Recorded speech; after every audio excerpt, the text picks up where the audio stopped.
Hi guys, this is Ritesh from Winworld reality services. आज मैं आपको कुछ चीज़ें बताऊंगा रिलेटेड टू होम लोन। आपको मैं समझाऊंगा कि इसका डिसबर्समेंट कैसे कैसे होता है। होम लोन, सो लोन के भी डिफरेंट डिफरेंट क्राइटेरियाज होते हैं। They may be like personal loan, they may be gold loan, they may be like loan against property. Loan against property home loan से डिफरेंट होता है, क्योंकि इसमें क्या होता है कि मतलब आप अपने ready to move in property जिसकी रजिस्ट्री है, आप बैंक में गिरवी रखते हो, उसके अगेंस्ट आप पैसे लेते हो। ये हो गया बिजनेस लोन हो गया।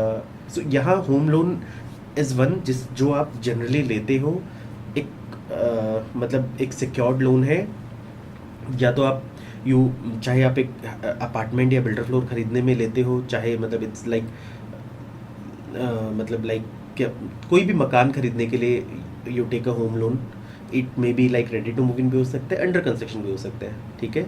अपार्टमेंट भी हो सकता है, बिल्डर फ्लोर भी हो सकता है, बिल्डिंग पूरी की पूरी बिल्डिंग कोठी भी हो सकती है, ठीक है। उसके अलावा चाहे आपको construction of your new house के लिए लेना है, यू हैव ए प्लॉट, आपको कंस्ट्रक्शन करनी है, उसके लिए आप ले सकते हो होम लोन, ठीक है। आप अपने एग्जिस्टिंग घर को, कई बार क्या होता है कि उसका रिनोवेशन करना है तो भी आप ले सकते हो। उसको आपको एक्सटेंड करना है, जैसे सपोज मतलब कई बार क्या होता है ना कि आपके हाउस है 2 फ्लोर बना हुआ है, now you want to add it to 4 floors, तो these are the things are very important. एक तो होम लोन की सबसे अच्छी बात क्या है ना, इसकी जो टेन्योर होती है वो बहुत लंबी होती है। It may B 20 to 30 years. अब आपको पता है 20 to 30 ईयर्स में ना आप खुद ये सोच के चलना कि सपोज मान लो जो भी आप लोन लेते हो आज के डेट में, या जिस वैल्यू पे आप मतलब चीज़ों को खरीदते हो, आप ये एक्सपेक्ट कर सकते हो कि 20 से 30 साल बाद क्या चीज़ें चेंज हो चुकी होंगी, आपके खुद के लाइफ में कितना चेंज हो चुका, आपकी सैलरी फॉर्मेट ये वो कितना चीज़ चेंज हो चुका। अगर आप अपने भी लाइफ में 20 साल पहले या 30 साल पहले जाके देखोगे तो मोस्ट ऑफ द लोग, मे बी कई लोग वीडियोस देख रहे होंगे तो शायद पैदा भी नहीं हुए होंगे,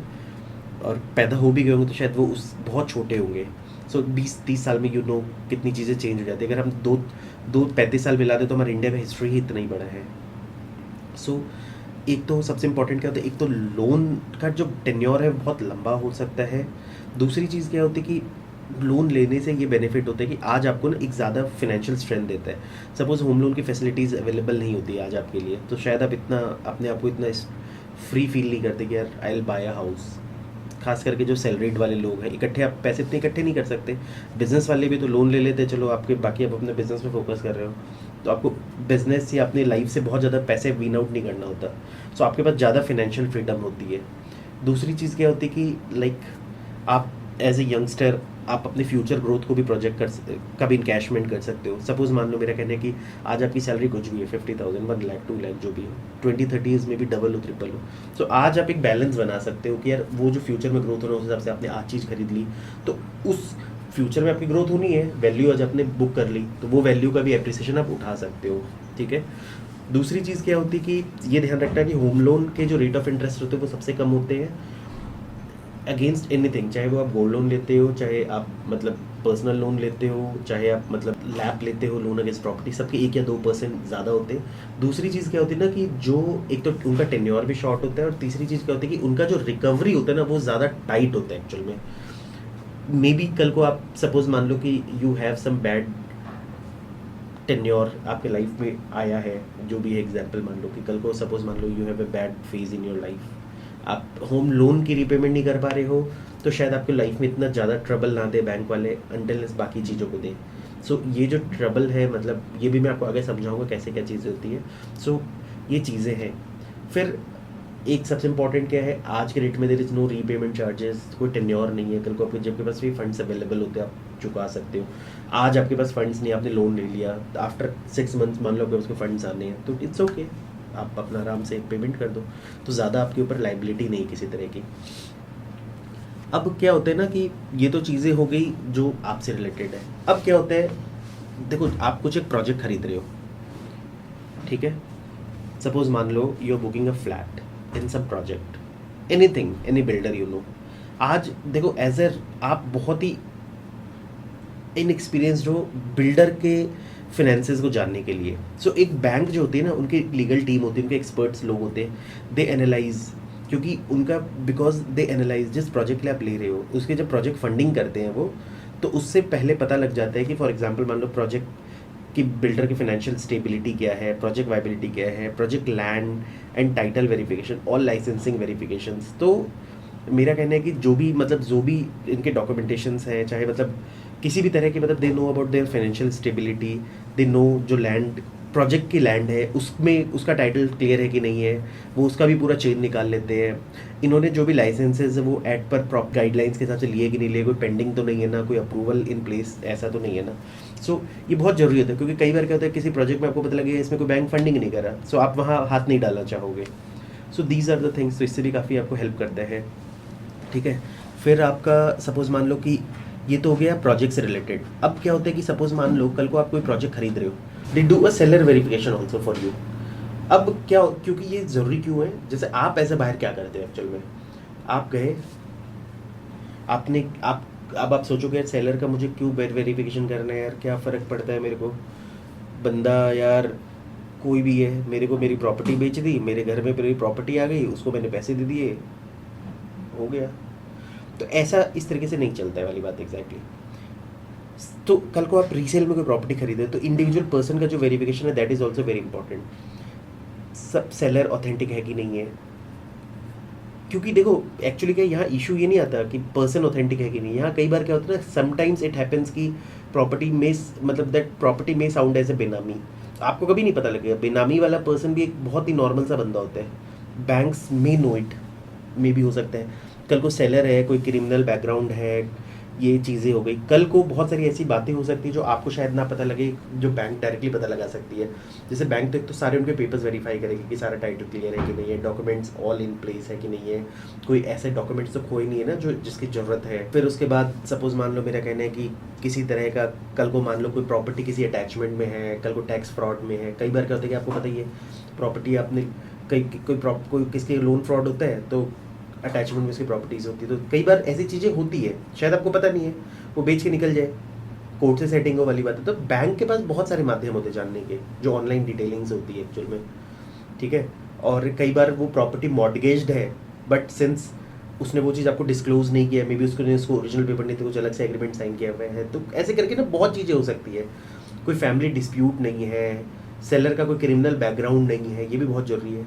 फॉर एग्जाम्पल मान लो आप किसी ऐसे बंदे से, ऐसा हुआ है हमारे साथ एक केस में, आपको बताता हूँ। फॉर एग्जांपल मान लो, हाँ कल को सेलर का फिर डाइवोर्स केसेस हो सकते हैं, कल को प्रॉपर्टी का फैमिली डिस्प्यूट नहीं हो, डाइवोर्स केस नहीं हो। पर बहुत साल पहले की बात है कि I was getting a case through, कई बार हमें नहीं पता था, ही वॉज लाइक वो बहुत बड़ा, मतलब like he was a very big meat seller actual में, trying to sell his property.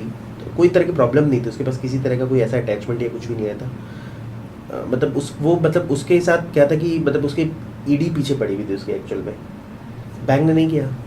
May be bank को लगा कि शायद मतलब it may land us in trouble.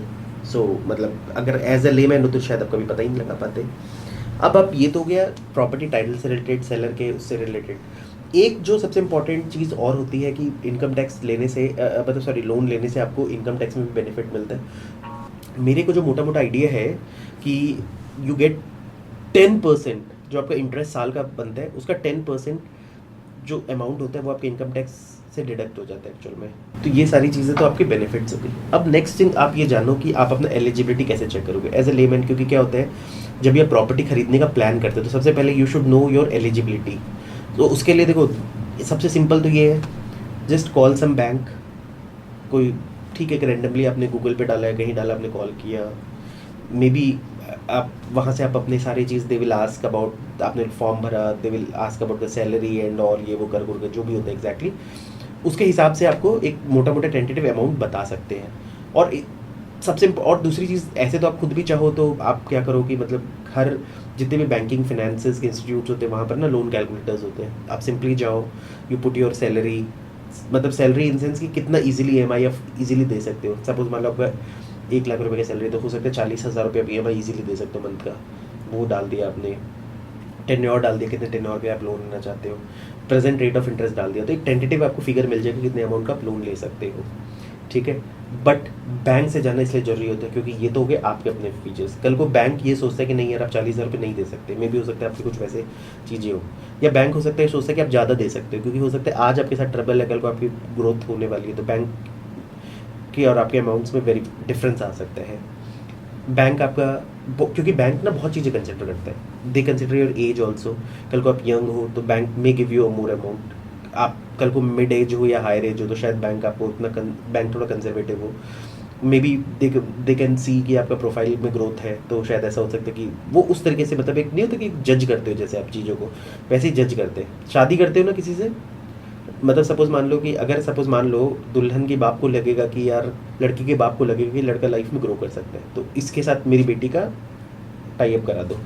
So same चीज़ कई बार होम लोन में भी हो जाती है ऐसी चीज़ें, ठीक है। बट फिर आता है आपका एक सबसे इंपॉर्टेंट चीज़ होती है सिविल स्कोर, कि सिविल इज़ वेरी इंपॉर्टेंट, आप कभी भी इसको अंडरमाइन मत करना। ये एक ऐसी चीज़ है ना जो 5,000 रुपये का जो क्रेडिट कार्ड का ड्यू बिल था या अनसेटल्ड बिल होगा 5 साल पहले, वो आपके करोड़ों के लोन के सपने को रोक सकता है, और ऐसा होता है। सो कभी भी कोई भी पेंडिंग अमाउंट मत रखना, चाहे वो थोड़ा बहुत डिस्प्यूटेड ही हो।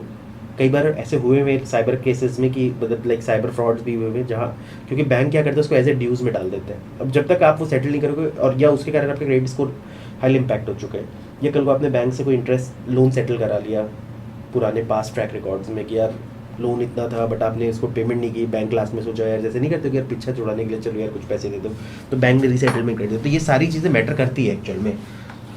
तो इस कारण से बैंक आपको एक फाइनल अमाउंट दे सकती है कि what are the amount which can give you, और इसी को हम प्री सैंक्शन कहते हैं, कि आप एक प्री सैंक्शन करा लेते हो कि what is your amount you are eligible to get. This is very important, क्योंकि बैंक उसी अमाउंट के बिहाफ पे हमारी डील्स जो फर्दर हम एक्सप्लेनेशन है वो चलेगी आपकी, ठीक है। ये तो हमने सारे फायदे, हमने सारी बातें की, बढ़िया बढ़िया एकदम एडवांटेज ये वो इस तरह से। अब हम बात करते हैं डिसएडवांटेज की। सारे फायदे तो हो नहीं सकते, इसका एक सबसे इम्पोर्टेंट सबसे बड़ा डिसएडवांटेज क्या है, आप आते हो प्रॉपर्टी खरीदने के लिए, अगर आपको पूरे पैसे देने पड़ते तो आप थोड़ी आपकी लगती। यहाँ क्या होता है यार, जब आपका होम लोन है तो आप बार बार टेम्प्ट होते रहते हो, यार नहीं यार 1.5 करोड़ की प्रॉपर्टी तो अच्छी नहीं लग रही, चलो 2 की ले लेते यार, ईएमआई तो इतनी बनेगी, चलो कोई बात नहीं। आपकी वाइफ भी आपको समझाती है, अरे इस यार बड़े कंजूस आदमी हो यार, हम नहीं रहेंगे इतने छोटे घर में, मेरे से इतने छोटे मास्टर बेडरूम में नहीं रहा जाता, नहीं यार मेरे को ऐसा चीज़ चाहिए ही चाहिए, एग्जैक्टली यार मैं इस लोकेशन पे नहीं रहता, मुझे और बढ़िया लोकेशन चाहिए। तो कई बार क्या होता है ना, you are tempted to go extra beyond. कई बार आप सोचते हो, तो कई बार इन बाद में आपको पता लगता है यार मेरा तो हेल ही हो गया ज़िंदगी, ईएमआई आती जा रही है, और कल को क्योंकि चीज़ें ना नहीं चलती एज़ पर वो, कल को ये तो आप पॉजिटिव सोच के चलते हो ना, कल को रिसेशन आ गया, जॉब चलेगी कुछ है, तो फिर क्या करोगे वाली बात एग्जैक्टली। तो वो चीज़ें तो कहीं ना कहीं इम्पैक्टफुल है ही ना, उस केस में आप क्या करोगे। कल को आपका मतलब जैसे पुराने लोग हमेशा कहते थे नहीं यार कर्ज नहीं लेना चाहिए, कर्ज में ये प्रॉब्लम है वो है, तो ये सारी चीज़ें तो ट्रबल तो आ ही सकते हैं ना आपकी ज़िंदगी में। तो सेम चीज़ यहाँ पर भी चल सकती है, कल को आपका लाइफ आपके एक्सपेक्टेशन के हिसाब से नहीं चल रही है, जॉब सैलरी कम हो गई, या तो ईएमआई बर्डन एक चीज़ होती है।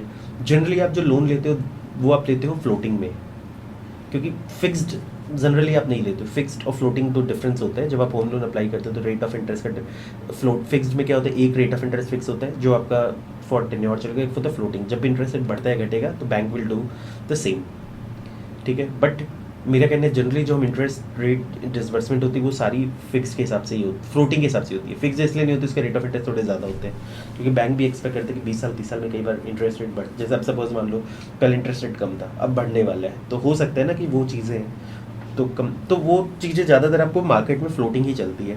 सो कल को आपने जब लिया था तब रेट ऑफ इंटरेस्ट कम था, 1 साल पहले की बात है, आज रेट ऑफ इंटरेस्ट और बढ़ गया, कल को फ्यूचर में और बढ़ जाए, तो आपका ईएमआई बर्डन तो बढ़ता है ना।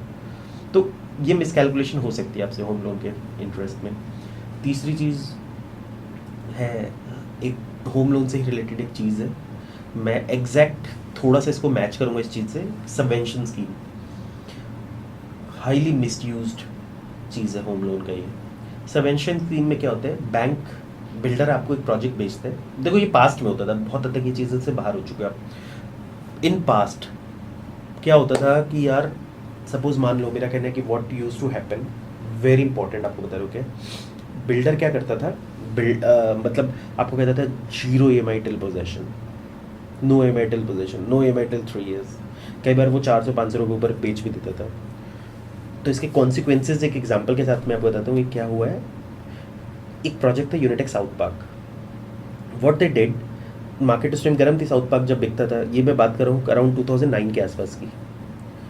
और तो उस वक्त क्या था कि उनके ना जो भी 2 बेडरूम की इन्वेंट्रीज थी, उन्होंने क्या कि 500 रुपये ऊपर एक तो बेच दिया पर स्क्वायर फीट। उसमें उन्होंने स्कीम दिया नो EMI टिल पोजेशन, कि आपको सिर्फ इनिशियली 20% देना है, बाकी कोई EMI नहीं देनी।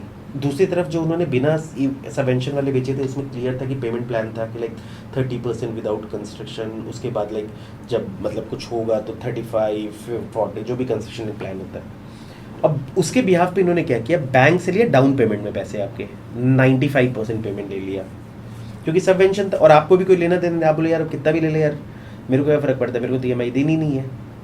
EMI तो बैंक को, EMI मतलब सिर्फ इंटरेस्ट देता है बैंक, बिल्डर आपको बता देता पहले, तो देनी नहीं है, आप एकदम लाइफ में खुश, चलो कोई दिक्कत नहीं यार, बहुत ही बढ़िया मैंने इन्वेस्टमेंट कर लिया, चलो ज़िंदगी में आप एकदम खुश थे।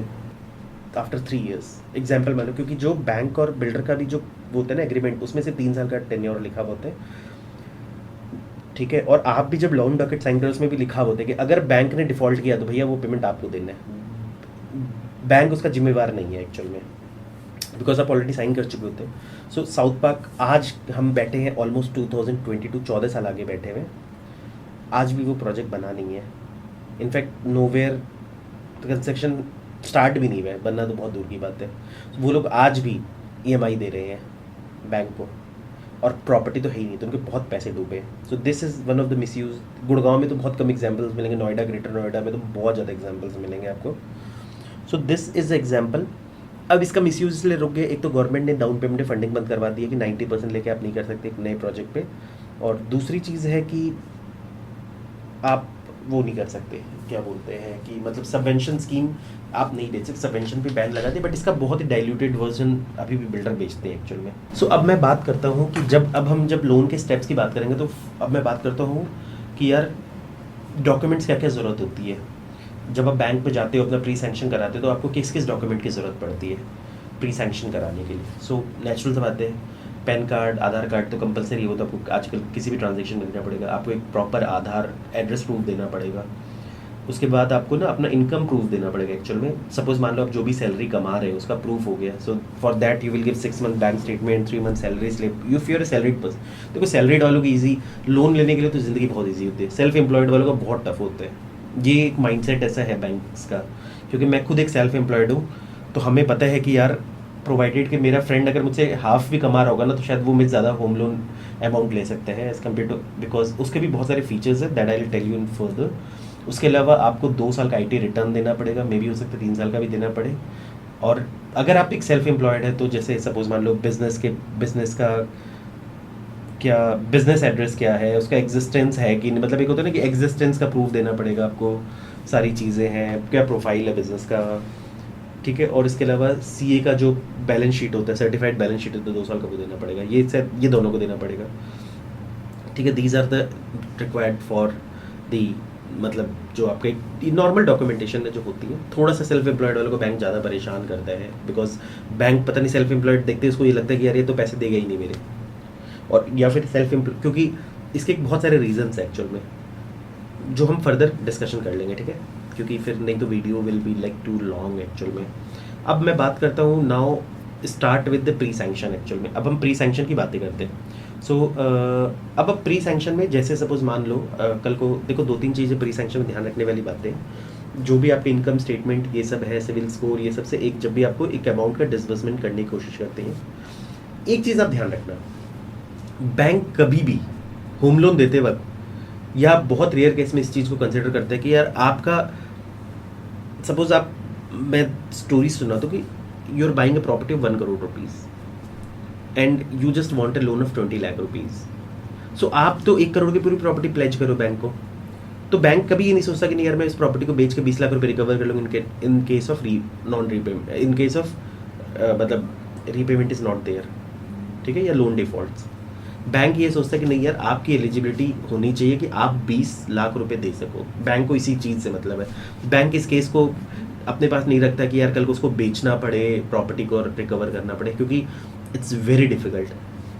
आपकी प्रॉपर्टी बैंक लेकर बेचना अपने आप में बहुत मुश्किल जॉब है, मतलब सालों सालों ये केस चलते रहते, तो बैंक इस चीज़ को अवॉइड करता है। ऐसा केस है एनबीएफसी सब थोड़ा बहुत कंसिडर कर लेती है, बट जनरली बैंक इस चीज़ को कंसिडर नहीं करती। इसीलिए बैंक सिर्फ आपका वो अमाउंट, जो अमाउंट आप लोन ले रहे हो ना, बैंक देखेगी उस चीज़ को कि भाई साहब वो जो अमाउंट है, क्या बोलते हैं, वो उस अमाउंट को आप रीपेमेंट कर सकते हो नहीं कर सकते। कई बार तो बैंक ये भी चेक करती है 80 लाख रुपए जो आपने दिए वो कहाँ से है आपके पास। होता है ऐसा बहुत ही, मतलब अगर आप नॉन सैलरीड आदमी हो ना, एक सेल्फ एम्प्लॉयड आदमी हो ना, आपको बहुत शक से देखा जाता है। ये इंडियन बैंकिंग सिस्टम्स का एक हार्श रियलिटी है, ठीक है। सो ये चीज़ें हैं, तो ये चीज़ें बहुत मैटर करती है। तो इसलिए कोशिश ये रहना चाहिए कि आपका अपना जो प्रोफाइल है ना, वो उस लायक होना चाहिए कि आप 20 लाख का लोन ले सको, ना कि मतलब आपकी प्रॉपर्टी की, क्योंकि ये पर्सनल लोन की तरह नहीं है या लैब की तरह नहीं है। इसको ध्यान रखना, ठीक है। जहाँ पर सपोज मान लो कल को आप कार लोन लेते हो, कार लोन में क्या होता है कि बैंक को पता है कि यार आपने यहाँ ईएमआई नहीं दिया, अब कार उठाई, मतलब लाइक नहीं होता कि ऑक्शन कर दिया। यहाँ ऐसा नहीं चलता, यहाँ तो सिंपल सा फंडा है कि मतलब लेना, प्रॉपर्टी वापस लेना is next to impossible actual में। सालों सालों केस चलते हैं या कई बार रिकवर नहीं भी कर पाते। गोल्ड लोन में भी ऐसा ही होता है, ठीक है। लैब में भी ऐसा ही होता है कि लैब में भी आपका प्रॉपर्टी फिर इजीली ले सकते हैं, होम लोन में नहीं ले सकते एक्चुअली। एनबीएफसीज कई बार इजीली कंसिडर कर लेते हैं, बट उनके रेट ऑफ इंटरेस्ट थोड़े ज़्यादा होंगे आपके। दूसरी चीज़ ये होती है कि जैसे कई बार क्या होता है ना, एक इंडिया में सबसे इंपॉर्टेंट चीज़ समझना, इंडिया में ना जो लालाज है ना, बड़े बड़े बिजनेसमैन है, बड़े बड़े करोड़ अरबों की जिसकी प्रॉपर्टीज़ है, पूरा चांदनी चौक खरीद रखा है बंदे ने, पूरी शहर के शहर 50 प्रॉपर्टीज़ है, लेकिन सारे पैसे कच्चे के उसके पास। भाई साहब अपने स्टेटमेंट में दिखाते ही नहीं अपना प्रॉफिट। कई लोग होते हैं ना यार, आज भी पक्के में कहते हैं, लोगों का ना 2 अकाउंट चलता है, कच्चा और पक्का। वैसे तो मैं हमेशा रिकमेंड करता हूँ सारा पक्के में होना चाहिए। मैं खुद इस बात को कह रहा हूँ कि जब से रियल इस्टेट ऑलमोस्ट वाइट का बिजनेस चलाना ज़्यादा आसान हो गया कंपेरेटिवली, ठीक है। आप देख लो, मेरा विनवर्ल्ड इज़ ऑलमोस्ट, मतलब विनवर्ल्ड ऑलमोस्ट 100% वाइट पे चलता है आपका। सो मेरा कहना है कि जो लालाज हैं, लालाज के तो वो सोचेंगे कि यार मैं जाऊँ बैंक में और मैं बोलूँ कि यार दे 2 करोड़ रुपए, और आपके स्टेटमेंट से ये नहीं दिखाता कि यार आप 20 लाख रुपए पे कर सको, तो बैंक नहीं देगा आपको लोन। मे भी हो सकता है कि आपके पड़ोस में आप जाओ, किसी से 10 करोड़ मांगो तो दे दे, या अपने फ्रेंड में मांगो तो, या अपने बिजनेस से मांगो 10 करोड़ दे दे, बट बैंक नहीं देगा आपको। बैंक की सोच वैसी नहीं होती जैसी मतलब आपके आपसदारी की होती है। बैंक तो यही देखेगा कि पेपर्स में क्या है, बैंक को पेपर से मतलब है, वो पॉइंट है। हो सकता है आपकी क्रेडिबिलिटी 0 रुपए की हो, सिविल स्कोर आपका ओके हो, आपने पूरे मार्केट के पैसे खा रखे हैं जो अनअकाउंटेड है, और बट स्टेटमेंट में ये दिखा था कि आपके पास सफिशिएंट आपके पास इनकम है, वाइट में सफिशिएंट, आप टैक्स भरते हो, बैंक दे देगा पैसे। तो बैंक ऑन पेपर्स चलता है। तो हम अब जब बैंक की बात करें तो हमें बैंक के हिसाब से चलना पड़ेगा। इसके अलावा तो ये चीज़ें हो गई, लाला टाइप एटीट्यूड नहीं चलता। एरियाज़ को भी कई बार ब्लैकलिस्ट कर देते हैं। कई बार क्या होता है कि आप किसी पर्टिकुलर, आपका एड्रेस प्रूफ किसी पर्टिकुलर जगह से है, तो बैंक कई बार आपको होम लोन देने में हिचकिचा सकते हैं। जैसे फॉर एग्जांपल मान लो कभी आप किसी जामिया मिलिया वालों से पूछना, या किसी ऐसे जगह पूछना जहाँ थोड़ा क्रिमिनल बैकग्राउंड वाला एरिया है। जैसे कहते हैं ना लोग, शान से कहते हैं यार हमारे एरिया में तो पुलिस भी आने से डरती है, तो वहाँ पर सपोज मान लो कि भाई बैंक भी आने से डरती है, कि बैंक को भी पता है रिकवरी किससे करने जाएंगे यार, यहाँ तो सारे गुंडे बैठे हैं। तो कई बार बैंक नहीं देती ऐसे केसेस में। तो एरिया का भी प्रोफाइल होता है, तो कोशिश करो कि भाई अगर आप सज्जन आदमी हो तो उस एरिया से जाके किसी दूसरे एरिया में शिफ्ट हो, अदरवाइज आपका होम लोन का सपना तो टूट सकता है। कल को मान लो फॉर एग्जांपल आपकी जॉब है, बट आप सैलरी कम लेते हो, इंसेंटिव ज़्यादा लेते हो और अनस्टेबल है, जैसे नहीं तो किसी महीने ज़्यादा आ गया, किसी महीने कम आ गया, बैंक बड़ा इरिटेट होती है इसको देख के। बैंक को तो पता नहीं ऐसा दिखना चाहिए हर चीज़ एकदम ऐसे ऐसे ऐसे ऐसे ऐसे, उनको तो ऐसे नहीं दिखना चाहिए कोई भी चीज़ ग्राफ। हमारे रियल स्टेट में होता है कि किसी महीने बहुत अच्छी कमाई हो जाती है, किसी महीने नहीं होती, किसी महीने जेब से खर्च करते हैं, ऐसे जाके मिला जुला के चीज़ चलती है। तो बैंक के लिए ये बहुत अच्छा चीज़ नहीं होता है। बैंक चाहती है कि यार हर महीने एक फिक्स पैसे आए, चाहे कुछ भी हो जाए फिक्स पैसे, चाहे लॉकडाउन है, घर में बंद है, कोई प्रॉपर्टी का पी भी नहीं बात करे, या तो भी आपके अकाउंट में पैसे आने चाहिए। मतलब बैंक की जो पॉलिसीज है थोड़ी इस तरह से चलती है वाली बात एग्जैक्टली। तो ये चीज़ें होती है। कई बार वो देखते हैं, कई बार आपका प्रोफाइल चेक कर लेते हैं कि यार वो अगर आपका प्रोफाइल बहुत ज़्यादा फ्लक्चुएटिंग है तो मे भी हो सकता है कि बैंक आपको फंडिंग ना करना चाहे। सो एक जैसे इसमें कुछ कुछ चीज़ें जनरल वो अपना वो भी लगाते हैं, मतलब एक जनरल दिमाग लगाने वाली चीज़ होती है ना, वो भी लगाते हैं, ठीक है। सो आप ये सारी चीज़ों को ये है नहीं, ये कंसिडर कर रहे हैं। और नेचुरल से बात है, जैसे मैंने आपको बताया कि सिविल स्कोर तो इम्पॉर्टेंट ही है, CIBIL score is very important. मैं फिर आपको बता दूँ कि 5,000 का क्रेडिट कार्ड डिफ़ॉल्ट 1 करोड़ रुपए के आपके घर के सपने को चकनाचूर कर सकता है। इसीलिए क्रेडिट जितने भी आपके पुराने वो क्रेडिट अपना सिविल स्कोर निकाल लेना, अपने सारी अगर कुछ भी चीज़ें पड़ी अनसेटल्ड उसको सेटल कर लेना, चाहे वो आपके फेवर में नहीं भी हो। अदरवाइज होम लोन लेना तो आपके लिए बहुत मुश्किल हो जाएगा। सो गाइज अब हम बात करते हैं प्रोजेक्ट फंडिंग की। प्रोजेक्ट फंडिंग में क्या होता है कि जैसे सपोज मान लो कई बार आप कोई बुकिंग कराने जाते होगे, ठीक है। सो वहाँ आप अचानक सुनते होगे कि यार ये इससे इम्पैनल्ड है, इस बैंक से इम्पैनल्ड है। जब आप बुकिंग कराने जाते हो यार, या फिर आप जब रीसेल में भी खरीद रहे हो तो आप पूछते हो यार जो प्रोजेक्ट है उसको कौन कौन से बैंक फंडिंग कर रही है। सो बेसिकली क्या होता है कि जब एक प्रोजेक्ट ये डिसाइड करता है कि मेरे को इस प्रोजेक्ट को फंडिंग करनी है एक्चुअल में, तो उनके अपने ना कुछ मतलब एस्पेक्ट्स होते हैं, जो भी उनके कुछ गाइडलाइंस होते हैं या फिर जो भी मतलब उनके प्रोसेस होता है वो उसके थ्रू जाते हैं। देन दे डिसाइड कि मुझे इस प्रोजेक्ट को अप्रूवल फंडिंग करनी है या नहीं करनी। सो दीज आर, ये एक सेकेंड स्टेप है लोन का। सो इसमें क्या होता है कि, और ये भी बहुत इंपॉर्टेंट है क्योंकि एज ए लेमैन अगर आप होम लोन नहीं लेते और अब तो आपको भी जानने की ज़रूरत भी ना पड़े कि आपको प्रोजेक्ट फंडिंग किसकी है नहीं है, तो मे भी हो सकता है कि कल को आप गलत जगह पैसे फंसा के बैठ जाओ। क्योंकि ऐसा होता है कल को बहुत सारे ऐसे प्रोजेक्ट्स होते हैं जहाँ बिल्डर फंडिंग नहीं करते, कोई भी बैंक फंडिंग नहीं करता। कई ऐसे तो जहाँ एक आध फंडिंग करते हैं, कई में नहीं करते कोई भी, मतलब कुछ ऐसे ऐसे करके वाली बात है। जो अच्छे प्रोजेक्ट्स सारे फंडिंग कर रहे होते हैं। सो बेसिकली ना इनके अपने प्रोटोकॉल्स होते हैं एक्चुअल में।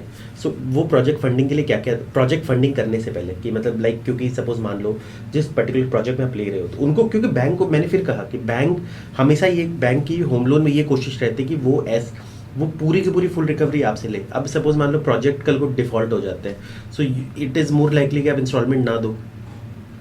तो वो चीज़ों का तो बहुत इंपॉर्टेंट है, तब तो खैर वो दोनों तरफ से बैंक मर जाती है, उसके पास प्लेज में भी कुछ भी नहीं है, वो चीज़ है। तो प्रोजेक्ट अप्रूवल करने से पहले सबसे पहले दे सी कि यार जो लैंड है एक्चुअल में, जिस लैंड में वो बना है उसका क्या टाइटल है, किन से परचेज़ किया, उससे पहले क्या चेन था, ऐसे वैसे जो भी चीज़ एग्जैक्टली कोई गलत तरीके से तो मतलब वो लैंड को कन्वर्ट नहीं कराया गया या गलत तरीके से परचेज़ नहीं किया गया या उस पर कोई लैंड पे कोई डिस्प्यूट है कुछ है, तो ये सारी चीज़ें बैंक जज करता है एक्चुअल में।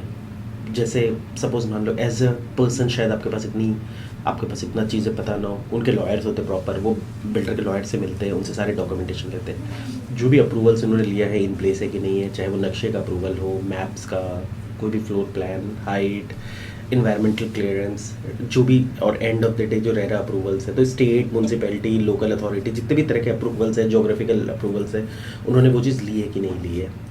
तो ये सारी चीज़ें भी बहुत इंपॉर्टेंट है। बिल्डर का फाइनेंशियल हेल्थ चेक करता है वो, कि मतलब सपोज मान लो कल को जिस बिल्डर को फंडिंग करे भैया, कल को पता लगे सब कुछ अच्छा है, ले तो लिया लेकिन उसका दम फूल गया प्रोजेक्ट बनाने में, कल को उसका प्रोजेक्ट मान लो 50% बिका, अगला 50% नहीं बिका, या कल को क्लाइंट ने इंस्टॉलमेंट देने बंद कर दे, तो वो प्रोजेक्ट बना पाएगा या नहीं बना पाएगा, वो बहुत इंपॉर्टेंट है। उसकी बिल्डर की अपनी क्रेडिट रेटिंग होती है। तो वो अब सपोज मान लेजे लेमैन आपको नहीं पता होगा, अब तो मार्केटिंग से आते हो, बड़े बड़े बैनर, बड़े बड़े, तो एक होता है ना कि कई बिल्डर कहते हैं कि यार वी आर डेप्थ फ्री। अब पता लगता है यार तुम्हारा प्रोफाइल ही कुछ नहीं है, तो डेप्थ भी होगे तुम क्या करोगे। तो बहुत सारी चीज़ें होती है। बैंक उसका बैंक बैलेंस चेक करता है, बिल्डर उसका बैंक बैलेंस चेक करता है, बैंक ट्रांजेक्शन्स चेक करता है, जो परचेज किया कहाँ से पैसे हैं नहीं है, सारी तरह की चीज़ें चेक करता है वो, ठीक है। और उसके अलावा कई बार वो ये भी चेक करता है कि यार प्रोजेक्ट की वायबिलिटी क्या है। कल को आपने बिल्कुल ही ऐसे थक्कड़ जगह पे प्रोजेक्ट बना रहेगा जो आपको पक्का ही पता है कि साले डूबना इन फ्यूचर जाके, एकदम गलत ही जगह पे आप प्रोजेक्ट बना रहे हो कि यार कल को कुछ तो बिकना है, आगे बिकना नहीं या किस्त जानी नहीं, तो वो वायबिलिटी भी वो चेक कर लेता है, प्रोजेक्ट का रिलेटेड फंड फ्लो भी वो चेक कर लेता है कि यार कल को सारी चीज़ें ना, तो कल को वो बहुत अट्रैक्टिव आपको पेमेंट प्लान दे रहा है, पता लगे बिल्डर बना ही नहीं पाएगा, आज तो वो किसी तरह बेच रहा था कि कुछ तो है उसके पास, वो वाली बात है। तो ये सारी चीज़ें बैंक करती है। इसके अलावा कुछ और भी चीज़ें होती है जिसपे बैंक प्रोजेक्ट अप्रूवल करती है, रिजेक्ट करती है। कई बार ये भी होता है कि बैंक एक पर्टिकुलर प्रोजेक्ट में ना इतना ही फंडिंग करती है। जैसे सपोज मान लो उस प्रोजेक्ट पे 700 फ्लैट है, तो बैंक का टारगेट रहेगा यार मुझे फिर से 50 फ्लैट को फंडिंग करनी, उससे ज़्यादा नहीं करनी। It's all about like putting one egg into the basket. जैसे हम एक सुनते हैं ना कि यार एक ही, मतलब सॉरी, सारे अंडे को एक ही बास्केट में रख दे, तो वो चीज़ नहीं है। कई बार ऐसा होता है, पास्ट में ऐसे केसेस हुए हैं, जैसे we use to sell space private, वहाँ HDFC use to fund, but एक टाइम के बाद उन्होंने फंड करना बंद कर दिया। तो हमने पूछा यार क्या रीज़न है, तो बोला कि यार नाउ हमारा ऑलरेडी ना एक्सपोजर वहाँ बहुत ज़्यादा हो चुका है, सो हम उससे एक्सपोजर लिमिट को ना उससे ज़्यादा क्रॉस नहीं कर पाएंगे। तो ये भी चीज़ होती है। और डिफरेंट बैंक के डिफरेंट अप्रूवल रूल्स होते हैं। कल को एक प्रोजेक्ट एक बिल्डर एक बैंक अप्रूव कर दे और दूसरा बैंक ना करे, तो इसके कोई मे बी कोई ऐसी चीज़ है जहाँ पर एक बिल्डर एक जजमेंट में उसको ओके ना करे वाली बात है। और ये जो टेन्योर होता है 2 से 6 महीने का होता है एक्चुअल में, प्रोजेक्ट अप्रूवल में टाइम लगता है एक्चुअल में। इसीलिए ये हमेशा रिकमेंडेड है कि जब भी आप कोई प्रोजेक्ट खरीद रहे हो, कोशिश ये करो कि यार जब जिस वक्त जिस बैंक से अप्रूव्ड है आप उसी से लोन लेना। ये कभी मत करना कल को आपका प्रोजेक्ट अप्रूव्ड है HDFC से, ICICI से अप्रूव नहीं है, आप बोल रहे हो मुझे ICICI से लोन लेना है, आप एक ट्रांजेक्शन में एंटर कर गए, फिर आप ICICI को डॉक्यूमेंट दे रहे हो, ICICI प्रोजेक्ट अप्रूवल के लगा रहे हैं। कई बार क्या होता है ना, लोन वाले तो केस उठा लेते रहे, सर हम तो सप्ताह में कर देंगे, 10 दिन में कर देंगे, वो हो ही नहीं सकता। लास्ट में आप फंसोगे। कल को आपने रीसेल में ट्रांजेक्शन किया है, जो भी पेनल्टीज़ है, कल को सेलर अगर स्ट्रिक्ट है वहाँ फंसोगे आप।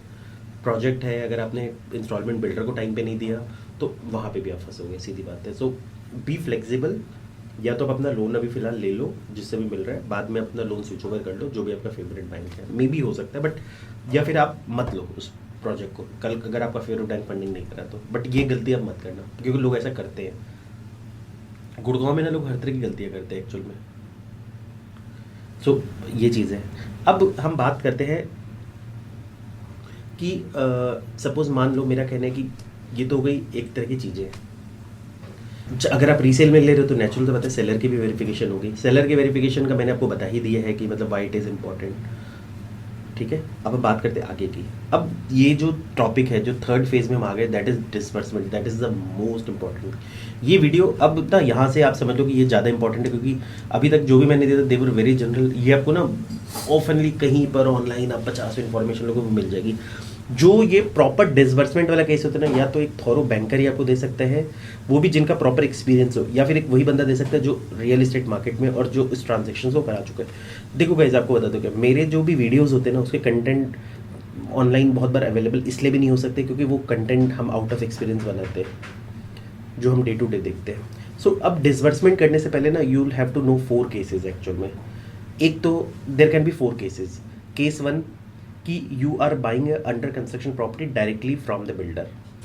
सेकंड केस हो सकता है कि आपने ready to move in property ही खरीदी बिल्डर से। तीसरे केस में क्या हो सकता है, you are buying under construction property on the resale market. चौथा क्या हो सकता है कि you are buying a registered property in resale, ठीक है। सो देर आर 4 केसेस हम देख रहे हैं वाली बात है, क्योंकि ये चारों केसेस में ना डिसबर्समेंट अलग अलग हो जाता है एक्चुअल में। तो ये तरीका आपको समझना पड़ेगा, इससे थोड़ा सा आपको बैकग्राउंड में भी जानना पड़ेगा कि प्रॉपर्टी ट्रांजेक्शन कैसे टेक प्लेस लेती है, अदरवाइज आप कोरिलेट नहीं कर पाओगे। सो मैं इसको थोड़ा लाइवली बनाने के लिए, क्योंकि मेरे ज़्यादातर व्यूअर गुड़गांव के और मैं गुड़गांव की प्रॉपर्टीज़ में डील करता हूँ, मैं एक केस लूँगा जहाँ पर मतलब I will put a Gurgaon project on a case study. तो हम यहाँ पर एज ए बैकग्राउंड लेते हैं केस 1 में, जहाँ पर आप डायरेक्टली बिल्डर जाके बुक कराते हो। सो अब मैं आपको सिंप्लीफाई करने के लिए कहता हूँ कि मान लो जो बंदा जाके खरीद रहा है ही में भी राम, जो प्रोजेक्ट है वो DLF independent floor sector 92 Gurgaon है, गार्डन सिटी गुड़गांव है। सो अभी चल रहा है रनिंग में, तो इसलिए मैंने आपको बता दिया। सो ये लिया उसने। सपोज मान लो हम जैसे रियल एस्टेट वालों ने उनको प्रोजेक्ट पिच किया, हम DLF से हमने उसकी मीटिंग कराई। सो फाइनली हमारा मतलब जो भी उनके पेमेंट प्लान, जो DLF के आपको पता है बुकिंग के वक्त हर बिल्डर का एक पेमेंट प्लान होता है when it is under construction property. So यहाँ पर आपने जैसे सपोज बाय द वे ऐसा था कि बुकिंग अमाउंट 10 लाख रुपए, 10% आपको पेमेंट कंप्लीट करनी 15 डेज़ के अंदर, उसके बाद अगला 10% 2 महीने बाद देना है, फिर अगला 10% 4 महीने बाद देना, फिर अगला 10% 6 महीने बाद देना, मतलब बुकिंग के डेट से। फिर 30% आपको सुपर स्ट्रक्चर पे देना है, 10% आपको OC पे देना है, एप्लीकेशन ऑफ OC जहाँ पर, और फिर 20% आपको हैंड ओवर पे देना है, मतलब लाइक पोजेशन पे देना है आपको। So these are the payment, आपने ओके किया आप। और सपोज मान लो बिल्डर ने आपको पहले बता दिया कि 1.5 करोड़ की प्रॉपर्टी है and possession time will be June 2024, 2 years from today, ठीक है। आज के डेट के हिसाब से हमने रैंडम बना लिया आपका। आपको पसंद है, मिस्टर राम को पसंद है, उन्होंने एक एप्लीकेशन फॉर्म भरा, उसने दे दिया, बुकिंग अमाउंट दिया, बुकिंग अमाउंट क्लियर हुआ, बिल्डर एप्लीकेशन फॉर्म में अपने सब कुछ साइन किया, बुकिंग अमाउंट दे, बुकिंग अमाउंट क्लियर हुआ। उनके पास क्या होगा, एक तो 10% कंप्लीट करने का डिमांड लेटर पहुंच जाएगा जो 15 डेज़ बाद उनका ड्यू था, ठीक है। उसके अलावा उनके पास 2 BBA की कॉपी पहुंचेगी, फिर उसके बाद अलॉटमेंट लेटर पहुंचेगा, जो पेमेंट उन्होंने दी उसकी रिसीट पहुंचेगी। तो these are the documents which you will get in the starting, ठीक है। अब यहाँ पर फॉर एग्जांपल 2 कॉपीज़ आपको बिल्डर बाय एग्रीमेंट की इसलिए मिलती है कि एक ओरिजिनल कॉपी बिल्डर के पास रहती है और एक आपके पास होती है, आपके बैंकर के पास होती है। सो अब राम ने क्या किया कि पहला सपोज मान लो फर्स्ट 10% उन्होंने दे दिया नेक्स्ट टू, अब after 2 months also he has paid his next 10%. सो अब एक चीज़ आगे बढ़ने से आप ध्यान रखना कि बैंक 75% फंडिंग करती है, 25% आपको खुद फंडिंग करना पड़ता है. और ये भी ध्यान रखना, ये क्योंकि ये आगे इसलिए बता रहा हूँ कि कई बार मैं आप आगे आगे चीज़ें समझ से जाना, ये भी कोशिश करना कि बैंक कोशिश करते हैं कि जो फर्स्ट 25% आप पहले दो अपना. एक्सेप्शन देखो हर जगह होते हैं, बट ज़्यादातर ये केसेस होते हैं. बाकी आप वो फर्दर पेमेंट आपको वो करती जाएगी, क्योंकि अगर सपोज मान लो कल को वो, इसीलिए वो अपने वो पैसे भी बचा के रखना चाहते हैं जो डीएलएफ जो कल को फर्दर इंस्टॉलमेंट में आनी है. तो ये these are some exceptions, but these are the things. ये मार्केट आरबीआई की गाइडलाइंस है. देयर आर सर्टेन एक्सेप्शंस, देखो एक्सेप्शंस हर जगह होती है, बट ये एक स्टैंडर्ड तरीका चलते हैं. सो अब आपने जैसे ही मतलब बुकिंग की 1.5 करोड़ रुपए की, तो डीएलएफ के सीआरएम ने आपको सारी चीज़ें भेज दी है. मतलब ऑलरेडी आपको 2 बिल्डर बाय एग्रीमेंट कॉपी मिल गई है, 2 का मैंने आपको बताई दिया क्या होते हैं. अब जैसे ही राम ने अपना 10% कंप्लीट किया, बिल्डर क्या करेगा कि मतलब आपके जो रेरा जो आपका बिल्डर बाय एग्रीमेंट है, आजकल पहले तो वो नॉर्मली साइन होता था 100 रुपीज़ या 50 रुपीज़ के स्टैम्प पेपर पे, और बिल्डर दोनों पार्टी साइन, मतलब बिल्डर्स जो आप साइन करते थे, एक बिल्डर आपको एक ओरिजिनल कॉपी भेज देता था. बट अब ये प्रॉपर कोर्ट में जाके इसका साइनिंग होता है. सो प्रॉपर रजिस्टर होता है एक्चुअली रेरा गाइडलाइंस में. सो और पहले से एग्रीमेंट का जो पहले क्या होता था कि कई बार क्या होता था कि एग्रीमेंट फेवर होता था सिर्फ बायर के केस, सेलर के केस में, मतलब बिल्डर के केस में. बट ऐसा नहीं होता, बहुत हद तक इसको बैलेंस बना दिया है. क्योंकि पहले क्या होता था सिर्फ 5 रुपये फुट बिल्डर देता था अगर बिल्डर डिले करे, और आज they have to give around जो are FD plus 2% extra rate of interest. तो पहले से काफ़ी चीज़ें बैलेंस्ड हुई है. इनफैक्ट अब बिल्डर जो स्ट्रिक्टली बिल्डर लिखता है ना, बहुत स्ट्रिक्टली उसको उस गाइडलाइन को फॉलो करना पड़ता है. तो ये सारी चीज़ें मतलब 10% में, और बिल्डर आज के डेट में बिल्डर बाय एग्रीमेंट 10% पे ही करानी पड़ती है आपको. सो ये हरियाणा के अंदर है. आई एम नॉट श्योर कैसे कौन से स्टेट्स में क्या होता है. गुड़गांव में तो हमारे यही चलता है. सो आपका रेरा आपने 10% दिया, रेरा रजिस्ट्रेशन भी हो गया सारा. आपके पास फर्दर जो भी फिर इनके पास जो भी डिमांड्स आती गई है, ये तुरंत हो जाता है, ज़्यादा इसमें टाइम नहीं लगता. फिर आपके पास नेक्स्ट जो भी डिमांड्स आती जा रही है वो पे करते जा रहे हो. नेक्स्ट भी इंस्टॉलमेंट उन्होंने पे कर दिया मिस्टर राम ने. अब वो 20% पे कर दिया. अब वो सपोज मान लो वो बैंक के पास जाते हैं, वो कहते हैं यार मुझे तो लोन लेना है. बैंक सबसे पहले सपोज बाई द वे वो HDFC बोल गया, HDFC ने देखा, बोले हाँ यार प्रोजेक्ट अप्रूव्ड है. मिस्टर राम को भी पहले से ही पता था क्योंकि डेल्फ ने बता दिया था यार HDFC अप्रूव्ड है. HDFC ने हाँ यार सब कुछ ओके है, तो हम आपको 75% फंडिंग दे देंगे. तो 75% बनता है उस प्रोजेक्ट का. अगर आप देखते हो तो that comes to around like 1,12,50,000 रुपये. तो देखा मिस्टर राम बढ़िया MNC में जॉब करते हैं, अच्छी खासी उनकी तनख्वाह है. बैंक ने बोला यार आपको तो मैं फंडिंग दे दूँगा 100%, चलो कोई दिक्कत नहीं है, आप मस्त रहो जीवन में, ठीक है. सो अब बैंक क्या करता है, जो भी डॉक्यूमेंट्स उसकी फ़ोटोकॉपी ले लेते हैं वेरीफाई करने के लिए. ये तो ठीक है, रिसीट सबकी चीज़ होती है. हर प्रोजेक्ट में क्या होता है कि जब आप एक बुकिंग करा रखा तो एक स्टेटमेंट ऑफ अकाउंट निकलता है. आपका जितना भी चिट्ठा है ना सारा, कि यार कब क्या क्या पेमेंट की है, नहीं की है, कोई इंटरेस्ट है, ड्यूज़ है, पेनल्टी है, सब कुछ उसमें लिखा हुआ होता है एग्जैक्टली. तो एक इंटरेस्ट ऑफ लेज़र बैंक उसके साथ मांग लेता है. अब इसके अलावा बैंक क्या करता है कि एक मतलब सपोज मान लो ये डॉक्यूमेंट्स आपके देख लिए, तो एक तरह से पार्ट लीगल ओके कर दिया आपका कि ठीक है यार कोई दिक्कत नहीं है प्रॉपर्टी को देख के. अब क्योंकि सिंस क्या है कि सपोज मान लो कि अब उनको फाइनल डिसबर्समेंट करना है, तो डिसबर्समेंट से पहले उनको एक बहुत इंपॉर्टेंट डॉक्यूमेंट चाहिए होती है. क्योंकि सिंस आपको पता है कि ये जितने डॉक्यूमेंट्स इन ओरिजिनल बैंक ले लेगा लोन के वक्त, बट सपोज मान लो डॉक्यूमेंट्स लेके तो बैंक क्या करेगा ना, कल को फ्लैट को भी तो गिरवी रखना है. तो बैंक जनरली बिल्डर से एक लेटर मांगता है, that is called permission to mortgage actual में. क्योंकि ये ध्यान रखना कि प्रोजेक्ट का जो ओनर होता है, जो फ्लैट ओनर होता है, वो बिल्डर होता है. जब तक आपकी रजिस्ट्री आपके नाम पे नहीं होती, आप सिर्फ एक नॉमिनी होते हो या अलॉटी होते हो. इसीलिए आप कभी भी जब हम एग्रीमेंट भी बनाते हैं ना रीसेल के लिए, मतलब एक अंडर कंस्ट्रक्शन प्रॉपर्टी के लिए जब हम एग्रीमेंट टू सेल भी बनाते हैं, तो वी जस्ट राइट मतलब mister Ram is a like original allottee या original nominee. We never write it as absolute owner. तो अभी बिल्डर ही ओनर है आपकी प्रॉपर्टी का, तो गिरवी रखने का जो अधिकार है ना वो भी बिल्डर ही देगा. तो बिल्डर एक लिख के देता है कि यार आप मेरा फ्लैट मॉर्गेज कर सकते हो, कोई दिक्कत नहीं है. कई बार ऐसे केसेस भी होते हैं जहाँ पर मतलब प्रोजेक्ट ऑलरेडी फंडेड होते हैं, कंस्ट्रक्शन लोन लिया हुआ तो उन्होंने किसी एक्स पार्टी से, तो कई बार उसमें उनका भी उनके थ्रू भी एक NOC आता है एक्चुअल में. So these are important, these are things, या बस आप अपने इन्फॉर्मेशन को रखना कि दीज आर वेरी इंपॉर्टेंट. और बिल्डर जब देता है आपको परमिशन टू मॉर्गेज एक्चुअल में, so this is very important. अगर सपोज मान लो कल को बिल्डर ने अगर आप परमिशन टू मॉर्गेज नहीं दिया तो शायद उसमें फंडिंग नहीं हो पाएगी, ठीक है. सो ये सारी चीज़ें मिलने के बाद नेचुरल सी बात है कि आप वो आपको बिल्कुल पैसे देने को तैयार है, और नेक्स्ट जो इंस्टॉलमेंट आती है उसका 5% बैंक दे देगा, 5% आप दे दोगे। बैंक आपके सारे ओरिजिनल डॉक्यूमेंट्स रख लेगा, उससे पहले आपसे डिसबर्समेंट करने से पहले आपसे एक लोन डॉक्यूमेंट साइन करेगा जिसमें सारे कंडीशंस होते हैं। तो दीज आर वेरी इंपॉर्टेंट। उसके बाद आपका जो भी किस्त आती जाएगी, जो भी डिमांड आती जाएगी, आप अपना बैंक को डिमांड लेटर भेजते जो बैंक बिल्डर को पे करता जाएगा।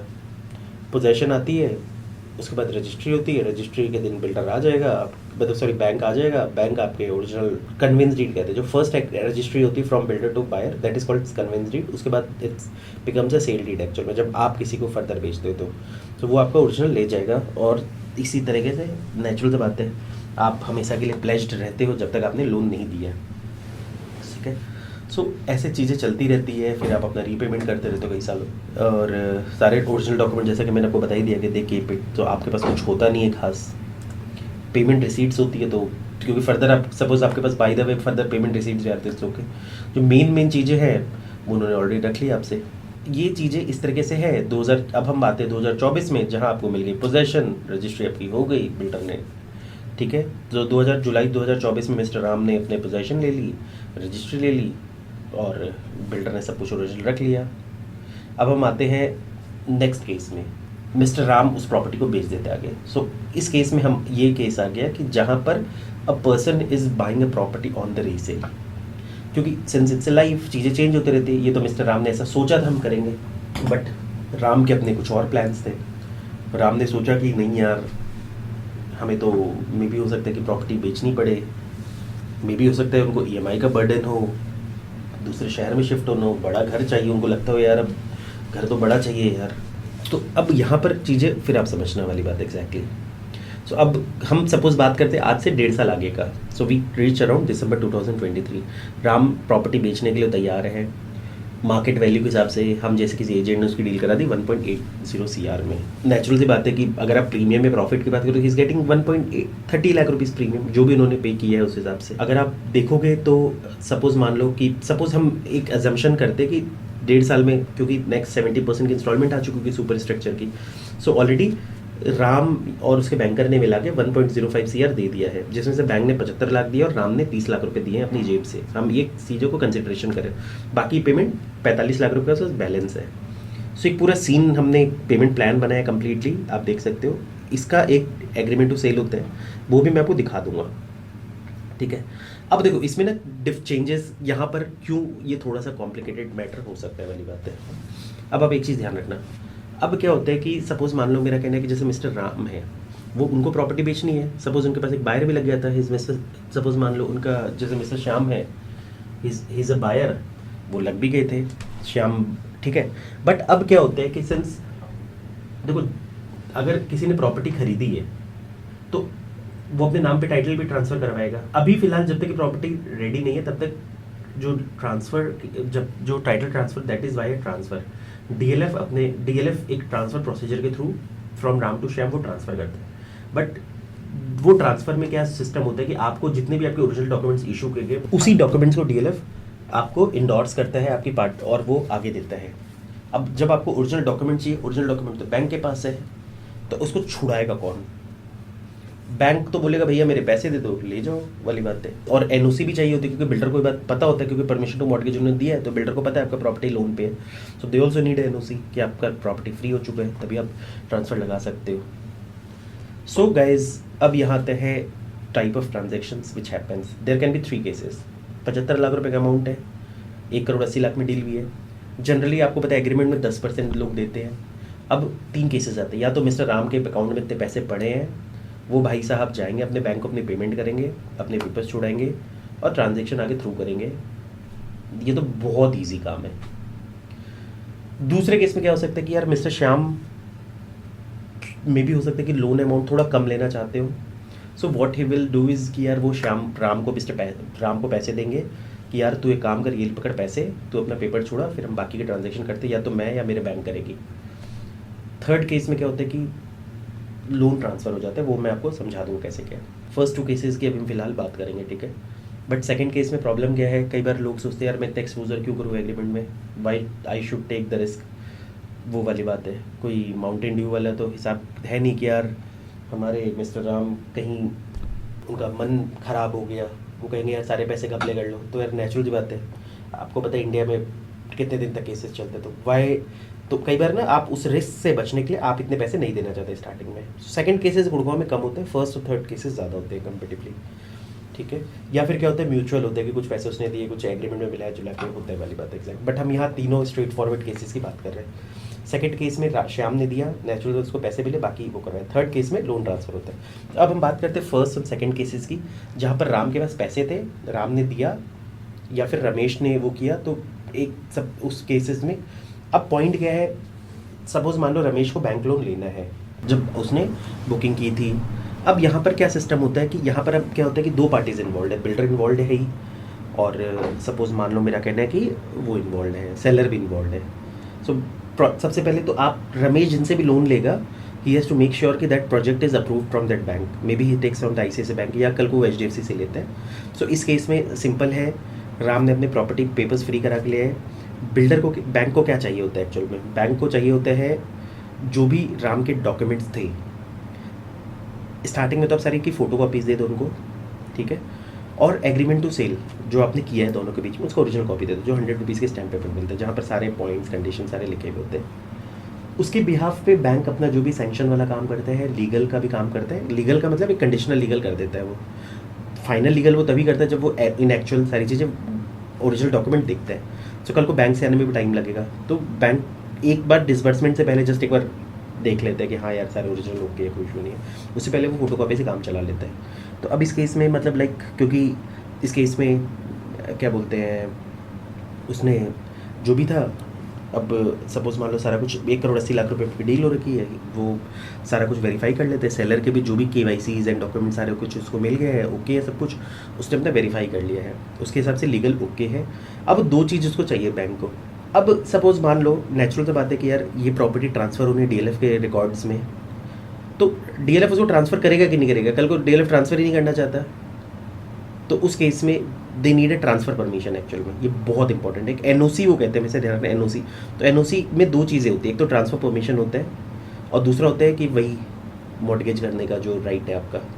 सो transfer permission is very important, और कई बार ऐसा होता है कि जहाँ बिल्डर आपको ट्रांसफ़र परमिशन नहीं दे रहा होता है, इसमें बहुत सारे रीजंस हो सकते हैं। कल को मान लो कि सपोज़ मान लो मेरा कहना है, कल को सेलर ने बहुत परेशान किया बिल्डर को, बहुत रुला रुला के पैसे दिए, ये हो सकता है। कल को बिल्डर के अपने इंटरनल रीजंस हो सकते हैं कि प्रोजेक्ट ट्रांसफ़र नहीं कर रहे हैं। कल को बिल्डर के ना कुछ रूल्स होते हैं कि यार हम जब प्रोजेक्ट बेचते वक्त वो कहते हैं कि यार हमारा एक लॉक इन पीरियड है 2 साल 3 साल 4 साल का, या कहते हैं लॉक इन एटिल पोजेशन, आप नहीं बेच सकते। तो ऐसे करके ना कुछ भी हो सकता है, तो transfer permission is very important, ये आप ध्यान रखना।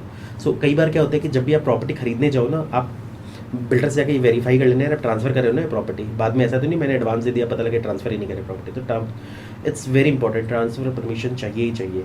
सो बिल्डर लिख के देता है HDFC को या आपके बैंक को, क्योंकि आप सैंक्शन लेटर को जमा करते हो, तो दे राइट इट कि we are ready to transfer this property from this to this, provided कि वी गेट दीज डॉक्यूमेंट्स वाली बात एक्जैक्टली जो भी है। एंड वी आर, जो प्लेजिंग वाली चीज़ होती है वो भी आपको लिख के देता है, लिख के देता है, ठीक है। सो ये इस तरीके से जो मिस्टर रमेश है वो गए अपना बैंक में, डॉकेट वॉकेट साइन किया, बैंक ने एक बार मतलब they just want to verify in original, तो एक बार सेलर से वो मिलके, मिस्टर राम से मिलकर उनके सारे डॉक्यूमेंट्स को ओरिजिनल देख लेंगे।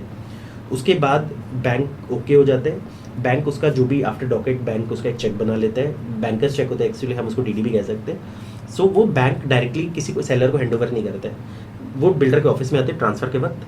ट्रांसफ़र में सारे जो भी फॉर्मेलिटीज़ डॉक्यूमेंटेशन साइन होती है, आफ्टर दैट इज साइंड, उस वक्त वो रिसीविंग एक्नॉलेजमेंट लेके ट्रांसफ़र की, तब वो हैंड ओवर करता है उसको, सेलर को देते हैं। In between they just get a tripartite sign from the builder, जिसमें आप बिल्डर होते हैं, बायर होते हैं, न्यू बायर, और बैंक होते हैं, जिसमें सारे कंडीशंस आपके लिखे हुए होते हैं, क्योंकि बिल्डर को भी कहीं ना कहीं इन्वॉल्व करना है। सो ट्रांसफ़र डॉक्यूमेंट जैसे ही आते हैं, either builder gives to you और they directly gives to your bank, original वो सारा का सारा वो ले जाते हैं। अब इसमें ध्यान रखना कि कभी भी जब आप बिल्डर को जमा करते हो अपने, जो सपोज मान लो रमेश राम के जो डॉक्यूमेंट जमा होते हैं, अब जो इंडोर्स प्रॉपर्टी जो DLF वापस देता है आपको, तो वो कभी ऐसा नहीं होता कि पुराने डॉक्यूमेंट्स को फाड़े फेंके, या मतलब सॉरी पुराने डॉक्यूमेंट्स को वो किया और नए मिस्टर रमेश के नाम पे सारे डॉक्यूमेंट्स बना के दे दिए, ऐसा कभी नहीं होता।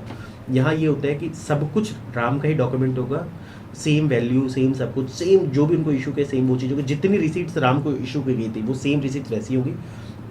बिल्डर डायरेक्ट और वो सारी चीज़ें इंडोर्स हो जाएंगे, endorse to Mr Ramesh, endorse to Mr Ramesh, endorse to Mr Ramesh. Generally आप अलॉटमेंट लेटर के पीछे दे सकते हो और बिल्डर बाय एग्रीमेंट में एक पर्टिकुलर पेज होता है, इंडोर्समेंट होता है, ये होता है। तो इससे ना एक प्रॉपर मेंटेन्ड होता है। आप कभी भी कोई एक डॉक्यूमेंट में देखूंगा ना तो मैं देख के बता सकते हो यार इतनी बार ट्रांसफर हुई, इतनी बार वो लगी, ये वाली बात है। तो बिल्डर कभी भी फ्रेश बना के नहीं देते हैं, ज़्यादातर 99% केसेस में वो नॉमिनेट करता रहता है आपको, शेयर की तरह होता है कि 10 रुपये का इस वैल्यू लिखा हुआ है, वही 10 रुपये कल को 2000 रुपये, तो होता है ना टिकट में 10 रुपये लिखा हुआ टाइप, जो आपने सुना होगा कभी। तो वो इस तरीके से चीज़ें चलती रहती है, वो नॉमिनेशन ही चलता रहता है एक्चुअल में, ठप्पा ठप्पा ठप्पा, ये ध्यान रखना। सो इस तरीके से चीज़ें चलती रहती है और बढ़िया से आपका होते हैं। तो मैंने जैसे एनओसीज़ के भी आपको रीज़न बता दी, कई बार ऐसा होता है कि बिल्डर नहीं दे रहा होता है एनओसीज़, तो ये आप जरूर पूछ लेना, it's very important. Transfer permission is very important, क्योंकि इसको टीपी भी कहते हैं। तो ये चीज़ें होती है, कई बार आप बैंक को इन्वॉल्व नहीं करो। सपोज़ आपने बिल्डर को, सेलर को बहुत सारे पैसे दे दिए, ट्रांसफ़र के दिन आप गए, पता लगा बिल्डर ट्रांसफ़र ही नहीं कर रहा। खैर वैसे तो उससे पहले मतलब they just give you transfer document and all, ठीक है। केस 3 में क्या हो रहा है कि यार सिंपल सा है कि हाँ, केस 3 में सिंपल सा ये होता है कि मतलब सपोज मान लो जहाँ neither Ramesh has the money to pay 75 lakh rupees, neither Ram has the money to pay 75 lakh rupees, neither Ramesh want to take so much risk कि भैया मेरे को अपना ज़िंदगी इतना परेशान नहीं करना 45 डेज़ के लिए, या क्योंकि इसके बहुत सारे चैलेंज है कि मे बी रमेश के पास इतने पैसे ही नहीं, उसको भी बैंक से लेने हैं। सो इसमें सबसे ईजी तरीका होता है कि there is a thing called loan transfer. Actual में रमेश क्या करेंगे, सेम बैंक से लोन लेंगे, HDFC से ही, सेम से ही लेना पड़ेगा, क्योंकि ये इंट्रा बैंक ट्रांसफ़र ही होता है, इंटर बैंक ट्रांसफ़र नहीं होता है। सो वो उसमें क्या प्रोसीजर क्या होता है, सेम फॉर्मेट होगा सारा, बट जो रमेश राम का लोन है वो एज इट इज़ रमेश को ट्रांसफ़र हो जाएगा एग्जैक्टली। सो सारे डॉक्यूमेंट्स एज इट इज़ चलेंगे। फाइनल जब आप ट्रांसफ़र के दिन आते हो तो HDFC का ही लॉयर ओरिजिनल डॉक्यूमेंट्स लेके आएगा वहाँ पर, और वो सारा जो भी है प्रोसेस करवाएगा, इंडोर्समेंट होने के बाद भी वापस ले जाएगा। तो राम जब ट्रांजेक्शन करते हैं तो आप देखना इसमें what they Ram do is कि जो 75 लाख रुपए बैंक से ट्रांसफ़र हो गया वो तो सपोज मान लो उसने राम को वापस कर दिया रमेश ने, उसके अलावा जो एक्चुअल उसको 1.35 CR देना था, क्योंकि 45 लाख रुपीज़ ड्यू है, सॉरी रमेश ने 15 लाख रुपए टोटल, मतलब एग्रीमेंट टू सेल में उसने 10% 15 लाख दिया। अब ट्रांसफर हुए तो रमेश को 25 लाख और देना पड़ेगा, क्योंकि 40 लाख रुपीज़ रमेश का अपना कंट्रीब्यूशन होता है। बाकी बैंक ने जितना लोन ट्रांसफ़र करना था वो ट्रांसफ़र कर दिया, और एज इट इज़ रमेश को वो ट्रांसफ़र हो गया। इसके अलावा एडिशनल 20 लाख रुपये और जो बच गए उसका वो चेक बना के ले आते हैं, चेक ऑब्लिक DD बना के ले आते हैं राम के नाम का, ठीक है। और इस तरीके से प्रॉपर्टी आपकी ट्रांसफ़र हो जाती है। तो these things are very simple. अब हम बात करते हैं, ये तो हमने 3 केसेस वो बात की थी कि 3 केसेस होते हैं कि मतलब फंड ट्रांसफ़र ये वो इस तरह से वाली बात है। अब हम तीसरे मेन केसेस की बात में आए, ब्रॉड कैटेगरीज में। रमेश ने क्या किया, क्योंकि रमेश महंगे रेट पे खरीदा इसलिए हम रमेश की बात कर रहे हैं। तो हमारे लाइफ में बहुत सारे रमेश होते हैं एक्चुअल में। अब सपोज मान लो रमेश है, कभी उनको सस्ते में हमने ऑफर किया था 2024 में ये प्लान्स कि चलो यार बढ़िया लग रहा है, एरिया भी डेवलप हो गया यार। तब तक क्या था, DLF के पास कुछ इन्वेंट्रीज पड़ी होती, कई बार builder ready to move inventories रखते हैं अपने पास संभाल के। इसके 2 रीजंस हो सकते हैं, कई बार अनसोल्ड होता है, लास्ट में बेचना है, एप्रिशिएटेड वैल्यू में बेचना है, इट कैन बी एनीथिंग, ठीक है। कल को अपग्रेडेशन हो जाता है, कई बार ये भी केस होता है, कल को मान लो राम ने कुछ लिया, राम कल को मान लो बहुत पैसे वाला हो गया, कल को वो कुछ हाई फाई चीज़ में अपग्रेड कर रहे हैं, तो वो फ्लैट खाली रहता है, तो बिल्डर सोचते बाद में बेचेंगे पोजेशन पे। सो अब रेडी टू मूव इन हो चुकी है। अचानक 2024 दिसंबर में हमारे मतलब सपोज मान लो मिस्टर रमेश आते हैं, फ्लैट मिल चुका है ऑलरेडी, और वो बिल्डर के पास जाते हैं। बिल्डर ने उनको एक पेमेंट प्लान दिया कि यार रेट हमारा 2 करोड़ रुपए का, आप मेरे को मतलब 10% बुकिंग अमाउंट दे दो, 10% आप मेरे को विद इन लाइक 10 डेज में दे दो, और 80% आप मेरे को जिस दिन मैं पोजेशन आपको दे रहा हूँ 60 डेज में वो आप दे दो मेरे को। सो सपोज 2 करोड़ की प्रॉपर्टी, मतलब 20 लाख 1 करोड़ 60 लाख रुपीज़।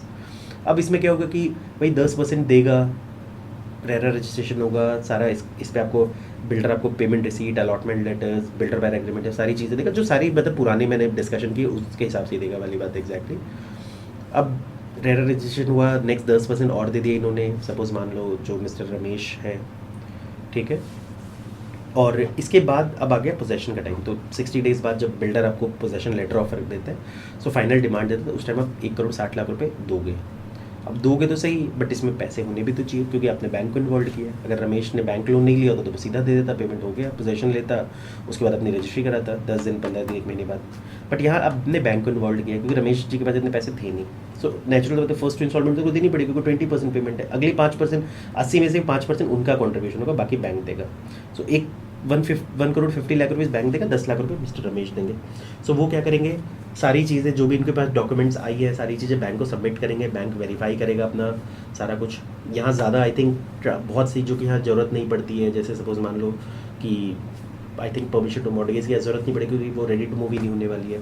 सो उस केस में जनरली, क्योंकि क्या होता है कि बिल्डर से जब आप लेते हो तो जनरली क्या होता है कि पोजेशन के वक्त दे आस्क 100% पेमेंट, और रजिस्ट्री में मे भी 1-2 महीने 3 महीने डिले होती है। तो बैंक जनरली ये चीज़ समझता है एक्चुअल में, क्योंकि बिल्डर भी बड़ा होता है। तो उस केस में बैंक अपनी सारी पेमेंट कर देता है। वो सिक्योरिटी के लिए सिर्फ ये करते हैं, कस्टमर को बोलते हैं स्टैम्प पेपर परचेज कर लो जनरली। लेकिन ये बिल्डर ये भी कई बार ये काम करता है कि यार पोजेशन देते वक्त वो आपसे स्टैम्प पेपर परचेज करा लेते हैं रजिस्ट्री के लिए, सो दैट आप बाद में मेरे को रजिस्ट्री नहीं करानी, क्यों 10 लाख रुपये खर्च करूँ, क्यों 20 लाख खर्च करूँ, आप अननेसरली वो नहीं करूँ वाली बात है। तो वो पोजेशन हैंड ओवर करते वक्त ही ना आपको पकड़ा देता है, वो स्टैम्प पेपर परचेज करा ही देता है आपको। एक बार आपने परचेज कर लिया तो अब करवाओगे रजिस्ट्री। सो बैंक भी ये करते हैं, बैंक कंडीशन लगा देता है कि यार आपको स्टैम्प पेपर खरीदना ही खरीदना है, और बैंक से उन कंफर्मेशन जनरली मेल पे ले लेते हैं कि यार आपको विदिन 2 मंथ्स रजिस्ट्री करनी है, 1 मंथ रजिस्ट्री करनी है, तब वो पूरे फाइनल पेमेंट दे देते हैं। पुराने जो भी डॉक्यूमेंट इशू हुए तो वो तो बैंक ले ही गया इन ओरिजिनल। उसके बाद जिस दिन रजिस्ट्री होती है, पोजेशन दे दिया, हैंड ओवर कर दिया, पोजेशन का ओरिजिनल डॉक्यूमेंट भी वो ले जाते हैं। रजिस्ट्री जिस दिन होती है, रजिस्ट्री का पेपर भी बैंक अपना उठाते ले जाते हैं। हाँ, उसके बाद ध्यान रखना कि जब ready to move in property हो जाती है, उसके बाद होते हैं म्यूटेशन। म्यूटेशन जनरली होते हैं, सपोज मान लो मेरा कहना है कि इन वहाँ पर गार्डन सिटी के अपने RW होगी, सॉरी मतलब बिल्डर DLF ही म्यूटेशन करते हैं, क्योंकि RW भी उनका होता है, सब कुछ होता है। तो बैंक या तो बिल्डर करते हैं, बिल्डर के द्वारा दिया गया अथॉरिटी करते हैं, और अगर हुडा की जगह तो शायद डायरेक्ट हुडा वाले करते हैं वो। तो म्यूटेशन इज़ वेरी इंपॉर्टेंट, ये ध्यान रखना, ये करवा लेना, ठीक है। दूसरी चीज़ है कि क्योंकि उसी से फिर बिजली और वाटर की कनेक्शन आपके नाम पे आती है। एक MCG है, वो भी कर लेना। कई सेक्टर्स में MCG है, कई सेक्टर्स में नहीं है, सो वो भी बहुत नॉमिनल सा होता है, हाउस टैक्स लगता है उसमें आपका, वो चीज़ आप कर लेना। अब हम बात करते हैं फोर्थ केस की। फोर्थ केस में ये है कि यहाँ पर जो मिस्टर रमेश है वो रीसेल में खरीदते हैं, but it's a ready to move in apartment. तो अब जैसे सपोज मिस्टर राम है, यहाँ हमने डिस्कशन किया कि राम ने 1.5 साल बाद बेच दिया। अब राम 1.5 साल बाद नहीं बेच रहे, राम ने प्रॉपर इसका पोजेशन ले लिया। अब आफ्टर टेकिंग द पोजेशन 2030 के आसपास राम का मूड हुआ कि नहीं यार इसको बेचनी चाहिए। मे बी राम किसी दूसरे सिटी में शिफ्ट हो रहे हो, कुछ पैसे के इश्यूज हो, कुछ अपग्रेडेशन डिग्रेडेशन जो भी हो सकता है वाली बात। Exactly we are not here to discuss that. हम ये डिस्कशन करें कि राम को बेचनी है वो प्रॉपर्टी। अब राम उसको बेच रहे 2.5 करोड़ रुपये में, क्योंकि नेचुरल सी बात है, टाइम भी काफ़ी पुरानी हो गई। It's already like we are sitting on 2030। So 30 तो मैंने खैर प्राइस कम लिख दिया, ज़्यादा होना चाहिए, बट चलो मैंने कैलकुलेशन लिख दिया कि 2.5 करोड़ का होना चाहिए। उसने 1.5 करोड़ में लिया था 2022 में, मतलब आज के रेट्स में। तो we are talking of like 8 years back, तो कुछ भी नहीं है वाली बात है। उससे तो मेरा कहना है सपोज मान लो उस वक्त उसने 2.5 करोड़ का लिया, जबकि अगर मैं एक्चुअल वैल्यू देखूँ तो ये 4 करोड़ की चीज़ लिखी हुई होनी चाहिए थी, बट ठीक है चलो समझाने के हिसाब से, ठीक है। सो इस केस में भी फिर बेचारे राम के लोन तो हो गई 90 लाख रुपए का। तब तक सपोज मान लो उन्होंने जो भी लोन लिया था उन्होंने कुछ चुका दिया, कुछ कर दिया, आज तक जाके 90 लाख रुपए का लोन उनको हैंड पड़ा है, उनके पास ड्यू है अभी। तो इसमें भी सेम वही केस होता है, क्योंकि सिंस राम के सारे ओरिजिनल डॉक्यूमेंट जमा है, राम क्या करे, इधर अपना बैंक से पैसे दे 90 लाख रुपए, छुड़वा ले सारी चीज़ें, या फिर क्या करे कि मतलब रमेश है, रमेश पैसे दे उनको या छुड़वा ले, और या फिर फंड ट्रांसफ़र करवा ले। जो मतलब सबसे अच्छा तरीका होता है कि यार आपने एग्रीमेंट में कुछ पैसे दिए, उसके लोन रीटेक कराया, तो ऐसी एज इट इज़ ही जो रजिस्ट्री के वक्त उनके बंदे हैं एज इट इज़ आपका वो ले जाएंगे। सो सबसे अच्छा तरीका है कि आए एज इट इज़ ट्रांसफ़र करा लें। रजिस्ट्री में एक चीज़ आपको बहुत इंपॉर्टेंट चीज़ मैं बता दूँ, this is very important take, आप ये ध्यान रखना कि रजिस्ट्री में ना एक चीज़ आप ध्यान रखना, जब भी जैसे सपोज रमेश को ये चीज़ ध्यान रखना कि रमेश, क्योंकि यहाँ तो बैंक इन्वॉल्व है तो वो पास सारे डॉक्यूमेंट्स ले जाएगा। जो मेन आपके चेन में हमेशा इंपॉर्टेंट होता है that is allotment letter, builder bye agreement. Payment receipts की इतनी ज़रूरत नहीं होती बाद में आफ्टर रजिस्ट्री। तो फिर उसके बाद जो उसका पहला कन्वेंस डीड है, क्योंकि रमेश जो होगा वो, क्योंकि तब तक बैंक जब रजिस्ट्री कराने आता है, क्योंकि बैंक कोर्ट में ही रमेश को पैसे हैंड ओवर करेगा जब उसके साथ साथ रजिस्ट्री हो रही होगी। राम को हैंड ओवर करेगा जब उसकी रजिस्ट्री हो रही होगी, उससे पहले बैंक हैंड ओवर नहीं करता। सो बैंक और एग्रीमेंट टू सेल, वो जितने भी डॉक्यूमेंट्स होंगे बैंक इन ओरिजिनल ले जाएगा, जब उसके नाम से, क्योंकि कोर्ट भी 2-3 दिन बाद ओरिजिनल रजिस्ट्री देते हैं, सो कोर्ट जो बैंक की बैंक होगा, वो बैंक के जो लॉयर्स होंगे जो आते हैं रजिस्ट्री कराने, वो अपना डायरेक्टली वहीं से बैंक से ले जाएंगे और वो अपना प्लेज कर लेंगे, सीधी बात है। हाँ, ये ध्यान रखना कि इन केस आपका बैंक इन्वॉल्व नहीं हो, जितने भी पुराने डॉक्यूमेंट्स हैं, जितनी बार प्रॉपर्टी पास में रजिस्ट्री हुई है, उसके जो भी रजिस्ट्रीज कॉपीज़ होती है इन ओरिजिनल, वो आप जरूर लेना अपने सेलर से। ये बहुत बड़ा टेक आप होते रहोगे, क्योंकि अगर इन बिटवीन आपका बीच में कोई भी चेन गायब है, कोई भी डॉक्यूमेंट खो गया इन ओरिजिनल, उस प्रॉपर्टी पर भी फंडिंग नहीं होगी, वो प्रॉपर्टी वैसे 20 से 30% कम होगी, क्योंकि पुरानी प्रॉपर्टीज़ वैसे बहुत सारी इशूज़ आती। बट आप नए जनरेशन के बायर्स हो, you should know these things. पहले से तो बहुत चीज़ें सिंक्रोनाइज होगी, but these are very important. और एक चीज़ हमेशा ध्यान रखना, प्रॉपर्टी का म्यूटेशन तुरंत कराना। पहले लोग क्या करते थे, प्रॉपर्टी रजिस्टर करते थे, लोगों को म्यूटेशन का नहीं पता होता था।